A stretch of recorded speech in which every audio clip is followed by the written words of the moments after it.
Olá, vou falar para você sobre ATM, articulação temporomandibular. Muitas pessoas não conseguem abrir a boca toda, fica travadinha. Né? Vai no dentista, o dentista tem que fazer algum movimento, fazer alguma coisa e não consegue, né? Ou então seus dentes estão bem rasinhos e tanto você ranger os dentes. Algumas pessoas chamam de bruxismo também. Isso geralmente é relacionado com o medo e relacionado com a raiva. Então a pessoa está com tanta raiva que range os dentes, ou está com tanto medo que trava a boca.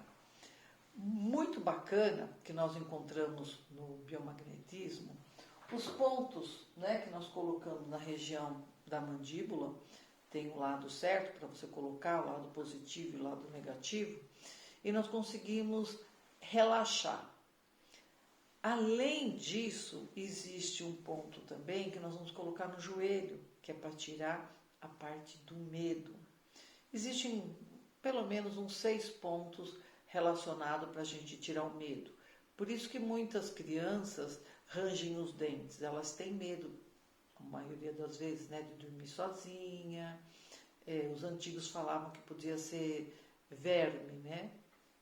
Não sei, ou não tenho esse estudo, mas se for verme, nós temos pontos que nós colocamos na região do abdômen, onde a pessoa pode tirar o alimento desse verme, né? Que é equilibrando o pH, o verme não vai conseguir, esse parasita, né? Não vai conseguir sobreviver sem alimento. Então, o objetivo do biomagnetismo é esse.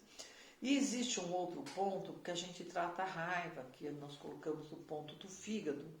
É muito bacana, porque depois que você trata o fígado, a energia do fígado, além de você equilibrar colesterol, o triglicérides, além de você melhorar a visão, melhorar a circulação e melhorar a qualidade das unhas, você também para de ranger os dentes, travar a mandíbula, e você vai ver que você vai sentir assim relaxado.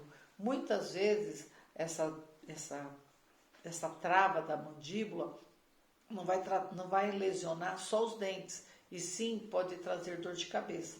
Então, se você tem muita dor de cabeça, começou a perceber um desgaste nos seus dentes, sente a sua mandíbula presa, pode ser disfunção na articulação temporomandibular, pode ser bruxismo. E isso daí existe terapia.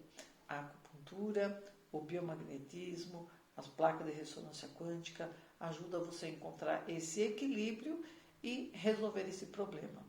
Gostou da dica?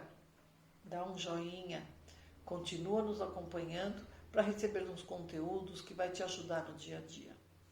Até mais!